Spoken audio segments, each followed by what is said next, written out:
Hey guys, Foxdrop here with another live game commentary brought to you from our ranked to Diamond series today. We're playing as my nerfed baby, Gragas. Oh god, he got nerfed. Gragas got nerfed, boys and girls. Gragas got nerfed. And so today we're playing Gragas. Let's just calm myself down a little bit. Today we're playing Gragas to kind of show you guys how this new nerf has affected him, the nerf that hit in this current patch. I believe it's 6.17, but I'm always getting my patch numbers wrong. But the latest patch, they nerfed Gragas. What they did is they nerfed the cooldown on his E so that now it scales down from ranked 1 to 5. Starts at 16, ends at 12, where it used to be 12 at every single rank. And also your E is now like a balloon rather than a cask, so the speed at which it travels depends on how far you throw it. So actually it doesn't. It's like a fixed amount. Sorry. So basically, if you do it in melee range, it's still like it blobs like a boing before it explodes, rather than just exploding immediately. So it's a bit weird. It's a bit of a different change. So we're just going to play with the nerfs today. I'm going to show you guys how to play some Gragas jungle. The reason I'm sad is because Gragas was my baby. I used Gragas to get to I was in my master tier promos on my main account by playing Gragas. Yo, come on Morgana, mate. You can do it. I believe in you. I was in master tier promos on my main account by playing Gragas. So it is a little sad to see him nerfed, but I do think I'm in a pretty good position to actually talk about the nerfs, to talk about how he's affected by them and the role he still plays in the game after the nerf. So runes and masteries: attack speed reds, AP blues, AP quints, armor yellows. Masteries, I am 12-0-18 with strength of the ages. I'm going to start my bot side here because this is where I'm going to get a good leash. Normally, obviously, I would have two people leashing me, but only one person this game. Hopefully this isn't a remake and we can get Morgana in and she can start playing the game. Who isn't Morgana? Hoborn. But yeah, I'm starting my bot side because also not only do I get a good leash from my bot side, but also this allows me to have a good a good clear, because I'm going to get the blue buff. The blue buff is quite important for Gragas because he is blue buff. Gragas and blue buff, they go hand in hand because he uses his abilities to clear, so he kind of needs the blue buff. No, I held on to my smite so that I can maybe smite this red buff if I wanted to, because I don't really need to smite wolves. Like the smite bonus from wolves itself isn't really that useful. This is a hello. I'm gonna flash on this bitch and try and get her here. Oh my goodness, nice. I'm in a little bit of a pickle here because this Vi is certainly stronger. Oh god, she's certainly stronger in the 1v1 right now. Run away, boys. I don't have anything up. Sadly. But yeah, that was a bit of a pickle. Vi's just her sustain damage in that situation is so much superior to Gragas's, because that's what Vi does, which kind of sucks. But yeah, that kind of sucks. But sadly, they got partially because we have the DC at bot lane, they get the roam in, so that kind of sucks, and they managed to pick up the trade back kill. Something which did kind of suck though, which really made that play a lot harder than it needed to be, was the fact that as I came in, Fizz used his ability to dodge a skill shot, but then didn't reactivate it to go aggressive. He just ran away. That is something I see a lot. I mention this every single video I make. People are always taking the safe play. They never go for the aggressive play, and I'm assuming it's because they don't want to take risks. They just want to play it safe, which in theory it is fair enough, but a lot of times they're not the risky plays, they're just not the passive play, going back in like that, it's not really risky, it's just aggressive, But I actually think more importantly, it's probably not so much aggression and stuff. It's probably just awareness as well. People like the awareness to actually go in and make the play happen. But either way, that meant, and then he got hit by binding, obviously, so that made that play a lot harder for us to do. But still, we managed to... she's back. Welcome back. We managed to get the stuff going down, which is all Gucci. Now, I'm coming in here. Might be able to do some things. This guy doesn't have Ghost, so he shouldn't really be able to get away here. Sorry, he doesn't have Flash. He's got Ghost. There we go. I'm going to leave that kill for Riven as well. Does he have TP? He does have TP. So I'm not going to do anything that... If the Olaf didn't have TP there, what I would have done is I would have helped Riven push that lane. But because she does have TP, I'm not going to do that. Now, my reasoning behind that is that if he's got TP, then he's going to get back into lane really fast. He's not really going to miss a lot of minions. But if he doesn't have TP, and he isn't, he'd have to run back into lane, and it would be a bit of a problem, because he'd have to run back into lane, and then he would you know, it'd be a bit of a problem for him. He'd run back into lane and he'd miss all the minions because we could push them under the tower. But he'd get back really fast if he has the teleport, which he does, so there's no point doing that. Now I'm just going to do a really cheeky play here, and I'm going to sit right here and wait for this Olaf to come back. If Olaf does come back here, we should be able to get a really easy return kill because he doesn't have his ghosts, and I still have my red buff for a little while. So if Olaf goes in, there we go. This should be another free kill for us here. Especially considering this Riven is now level 6. There we go. So that's really, like, that's got to be the most demoralizing way to die right there. Like, I did a video how to tilt your enemies, and this is one of the strategies that I used, is to do stuff like that. Because what happens is, like, this guy just got ganked. Like, he just got ganked. He's lost minions. He's you know, had to run all the way back into lane, and then as soon as he gets back into lane, he dies again. You know, like, it's so demoralizing to die like that. Ridiculously demoralizing to die like that. So it's frustrating, you know, and to be able to just kill someone that fast, it's, you know, it sucks, you know, and this Olaf is going to be kind of angry at that, I'm sure. Alright, let's see if we can get something going here. Might be able to just, like, slow her a little bit. Nice. Pop the shield there. Fantastic. That was close. Stand behind me, Fizz. Stand behind me. That's fine. Just run, just run, just run. Don't go in, you numpty. Holy moly. Let's play it chill, bro. Play it chill. I do have my ultimate up, but I really don't want to use it here because I don't really have the mana to follow up. Like, I wouldn't mind using my ulti and going aggressive here, but, you know, I really don't think I've got the mana to do it. I guess maybe I could try, but I'm not going to bother. I'm not going to risk it. I don't know whether I want to try and do something bot, though. Maybe this would be a better play for me to make. The thing is, if this guy just presses, if Vi presses R, that's like a dead fish right there, you know, so I am a little bit nervous of that happening. There we go. So he's dead. But I actually think it's going to be, I need to do something bot here because these guys obviously were struggling because of the DC. I don't think this Scion has its flash either, so I can just focus Scion here. It should be the easy kill. There we go, and we give it to Jhin as well. Perfect stuff. Got to be careful of the Scion passive, but outside of that, we should be fine. Oh, nice, nice. So usually you actually want to do like a flash E. You don't want it, so you want to do an E flash, not a flash E. Nice. But because there were minions in the way there, my E would immediately get interrupted by that.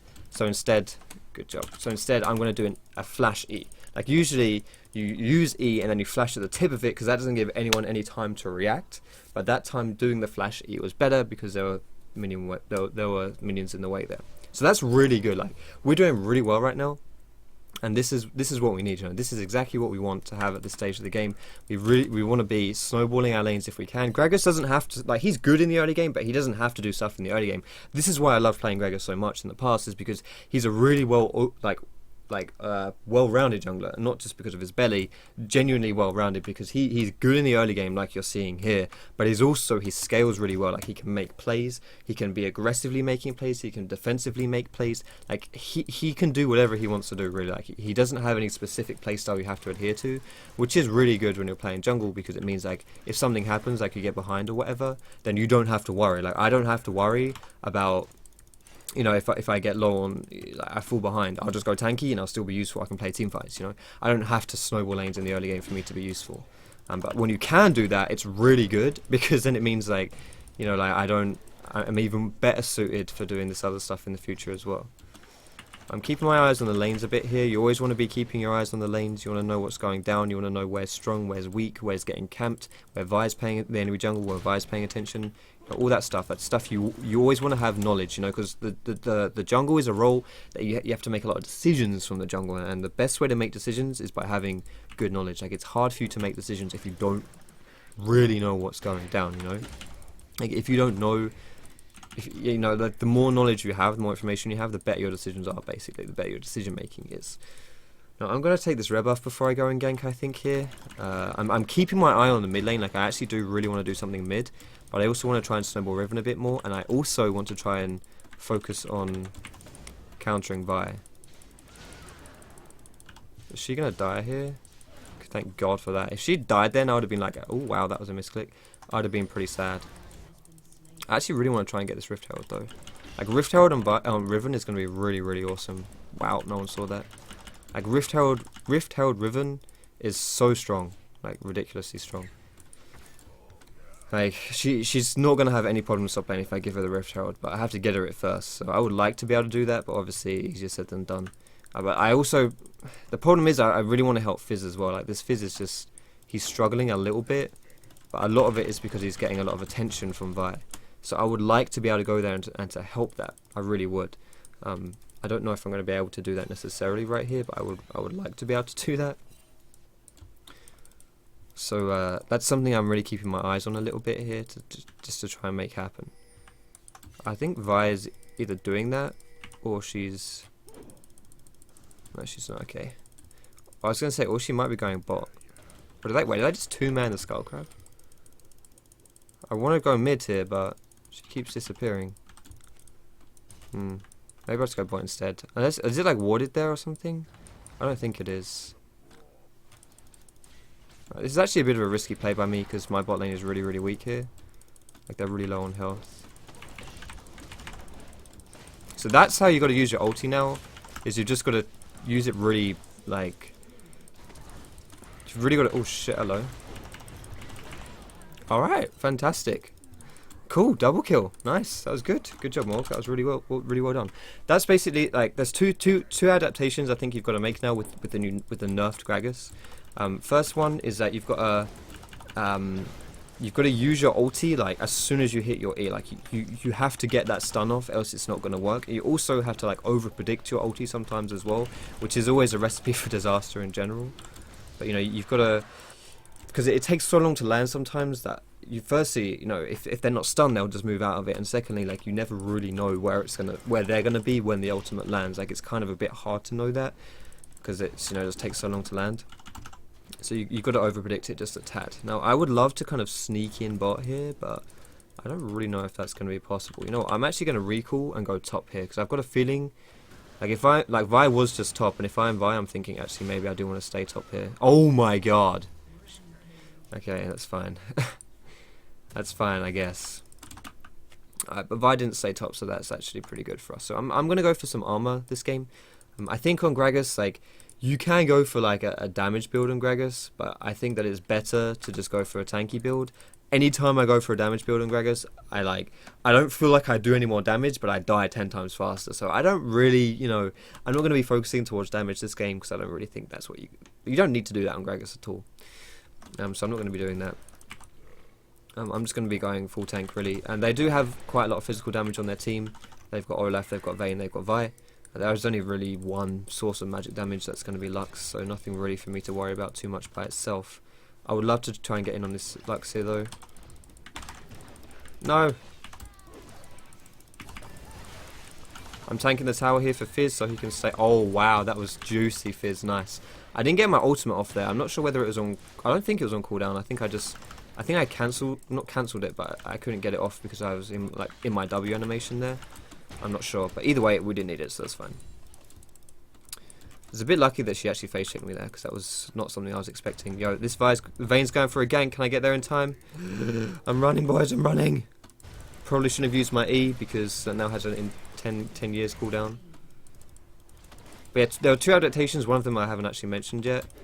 But one of the adaptations is maxing your E second. You used to max your W second, but now you max your E second. I actually just want to let like Fizz do all the work here. I don't really need to do anything.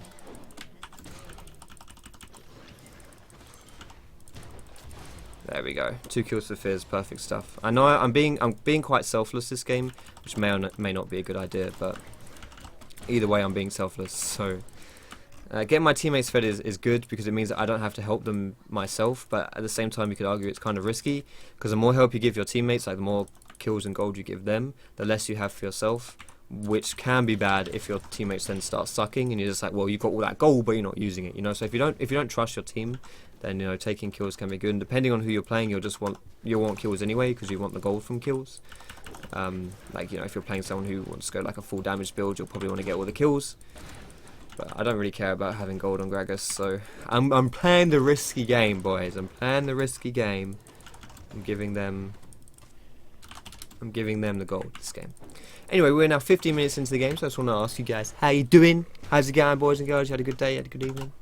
Hope you guys are doing well.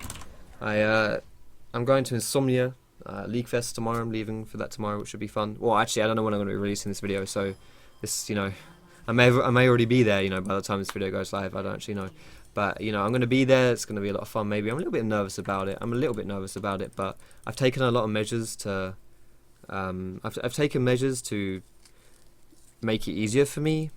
Specifically, like, I was meant to actually go there today, but I'm cutting, like, the time I spend there short so that it's not as much expectation, and therefore there's not much pressure on me, so that can kind of help my anxiety a bit.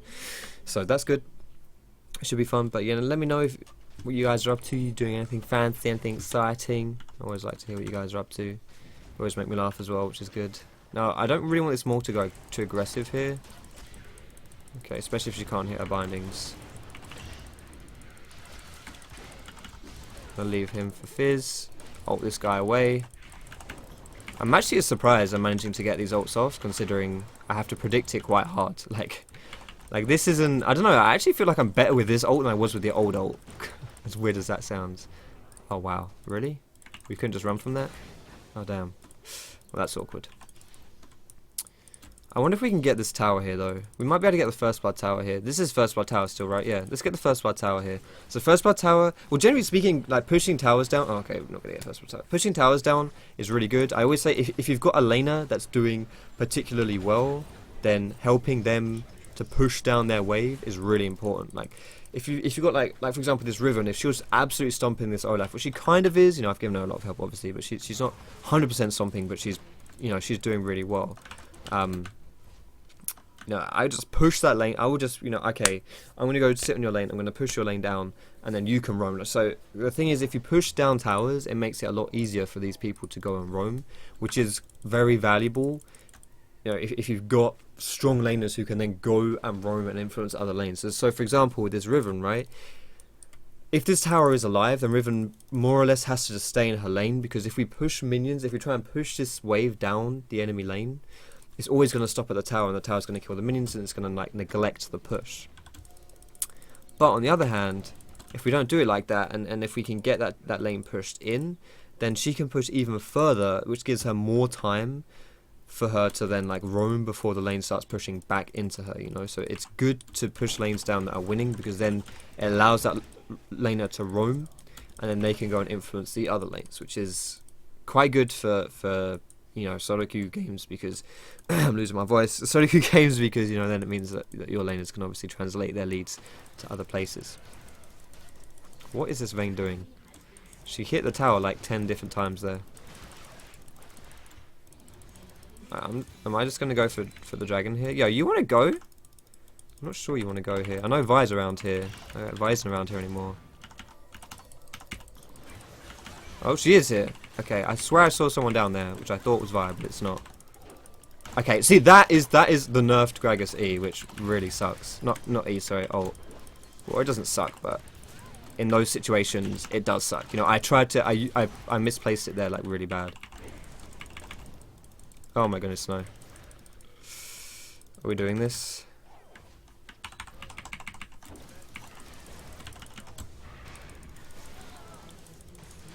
I should have tanked this up still.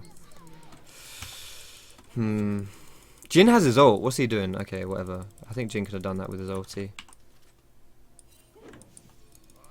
I think Vayne will face check us here. No, she won't. Okay. We should have done the dragon here. I don't know whether we can actually rush it. We might be able to rush it still. It's not warded around here yet. But they may be split. Like, this is actually quite risky, because if enemy bot lane comes here, we're so donezo. But we do actually have that little Jin trap, so we might be able to see them coming through, and it doesn't look like they're actually coming, so that's good.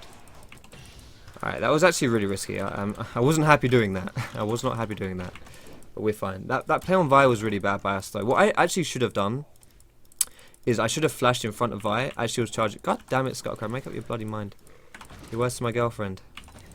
Alright, like, I should have flashed in front of Vi as she was charging her Q, so I could block the Q. Is this guy going to get dove, actually? I think, you know what? I think he might get dove by Vayne. Yeah, he is. I saw this coming a mile away. What I needed to do there was, I couldn't really be there to help him. I mean, I guess I could, but I wouldn't have really changed much. But I wanted to actually ward the, sorry, to smite the wolves there. Smiting the wolves would have given me that wolf smite bonus, which gives me the vision in our jungle. So we would have seen that Vayne do her thing. Good heal by Vayne. Nice. Didn't have to use my ult. Let me Boj, please. What does that mean? What does that mean? Hello? Talking about blowjobs or what? Alright. So we're actually doing fairly well this game as far as how we've influenced lanes and how we've... I think we've kind of read the game okay. We haven't really done too much on that front, but we've done okay. Now, if Jin could just use his ult here, this would be really good. There it is. Okay, Jin. I don't know how you managed it, but you... Okay, never mind. You've fucked up every single one of your ultis. But I fucked up my ult, so it's fine. I'm not going to say anything. Well, I've already said something, haven't I? I'm not going to say anything more than that. Okay, what I thought Lux would do was... I thought she would run the other way, so that's how my ult missed there. But also, that is the point I was making before about over-predicting your ulti. You kind of have to over-predict your ulti a little bit now, and it's not really ideal. Anyway, I'm kind of want to get a Frozen Heart this game, so I'm going to do that. I'm going to go Frozen Heart into Spirit Visage now. The thing with Frozen Heart is that I like it on Gragas. I do like it a lot. I just think that the one problem I have with Frozen Heart is that it doesn't have any health, and that is an important stat on Gragas in my opinion, because it gives you that allows you basically to heal more with your passive, right? Because you gain extra health healing from your passive based off how much health you have. So Frozen Heart doesn't really help you with your passive, but I think overall it's still really good to have, especially against... The reason I'm going Frozen Heart specifically is because like they've got Vayne, right, and I kind of want to shut her down with the attack speed debuff. But it's tricky because yeah, I'm not going to get health, and also she does do that percentage health damage, that kind of, like true damage, sorry, so it kind of shreds through my armor a little bit. Shit, I missed the cannon. Damn. Swain is doing work. The Sam Vayne combo is pretty brutal right now. I admit I did make a bit of a mistake here though. Like when I went to hold bot, that was fine, but as soon as I held it, I should have come back mid. I basically needed to be there for my team. Fizz mate, wake up. Literally, wake up.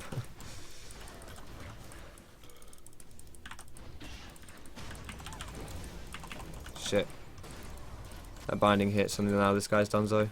Oh wow, Olaf's still right there.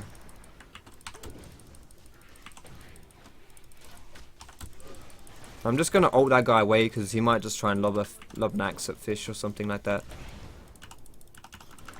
And if that happens, obviously he's just going to die, so. Alright, that works out. I actually only wanted the wolf. I didn't want the camp, I just wanted the wolf smite. So it's actually surprising I even managed to get... I got both of those there. Oh god, am I in trouble? No, I'm not in trouble, I'm fine. I don't really want to re-engage this though. This is quite risky for us to re-engage when there's only 3 of us. We really need to play around this Riven a lot as well. Riven did get caught, to be fair, like that's not our fault, but we do need to play around her and make the plays with her because she's really strong. Like she's really strong. I didn't smite that, so that's fine.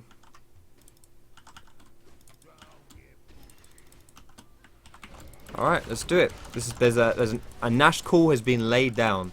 Now this is actually a fairly good call just from the surprise element. I don't think they're going to be expecting this, and we're all in position for it as well, which is good. Usually, obviously, Barons. The earlier on you do Baron, the riskier it is because like you don't do as much damage to it, and it does more damage to you because you're not as tanky. So it's risky, but if people aren't in position, it's actually really good. So that was good for us right there, and it also allows me to buy my Frozen Heart, which is perfect. Now, pink wards are something you should be getting a lot when you're playing jungle, because pink wards do allow you to control vision a bit better, especially if you've gone for the sweeper, which I tend to do at level 9, because that allows me again to control vision. But I think it's more important this game, not just for the, for the vision, but because we're against Vayne, who is going to Vayne is going to be invisible when she's in these team fights, and anytime you can kind of get rid of someone's invisibility, you immediately make them like a lot, like, just, I know this sounds really obvious, but finding ways to get rid of invisibility makes champions 10 times more vulnerable than they would be otherwise, because the whole point of invisibility is to have a mechanic that makes them hard to actually focus down, because they just disappear, Holy shit, did Vayne really just get in the back line here? Fuck. Maybe I went too deep here.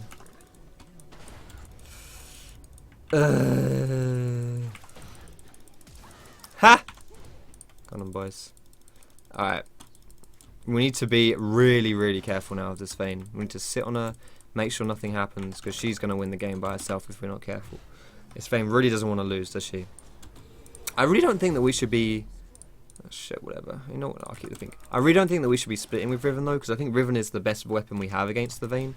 I think Riven should kind of stay with us. I do want to... honestly, when we had Baron as well, she didn't even get anything when she split. We lost like 3 people. It's kind of awkward. We'll see. I kind of want to go for not Sunfire, Spirit Visage next. Whoa, what's happening to my mouse, yo? Alright, nice. That's 1 down. My mouse started spazzing out. It's crazy. You can have that blue fizz. I believe in you. Okay, so I'm just gonna focus on this Vayne wherever I see her. Like, and if I don't see her, then I'm not doing anything. I think I just need to really screw for this Vayne. I don't have flash, which kind of sucks. I had to use that last fight. But I wanna do two things here. I wanna nice fires here. So I want to sit on Vayne, but I also want to sit on Riven. Like that's kind of like the conundrum I'm under right now, is that do you play around your strongest member, or do you play around do you like facilitate your strongest member, or you just try and like cock block their strongest member? You know, it's difficult to know which one to do this game, because their strongest member is really strong and our strongest member is also really strong, so it's really difficult. So there's the pink ward down, there's my ult, which that completely takes Vayne out of the fight. Nice. There it is. Delicious stuff. So my ult, I kind of just I put my pink wall down immediately there, and that kind of cop blocked the Vayne a little bit there, which was good as well. Nice. We win. Holy shit. I never win Gragas games on this account. Legit, I never do. Anyway, I hope you guys enjoyed that video, boys and girls. That was a tense game, honestly. For a minute there, I was like, holy crap, we're in trouble. But still, I hope you enjoyed it. Thanks a lot for watching. If you did like it, feel free to give it a thumbs up. You can subscribe to me for more educational content. You can find me on Facebook, on Twitter, and catch me streaming at twitch.tv/Foxdrop. All those links are down below in the description. Most importantly, boys and girls, thank you so much for watching. Have a great day, and I will see you in my next video.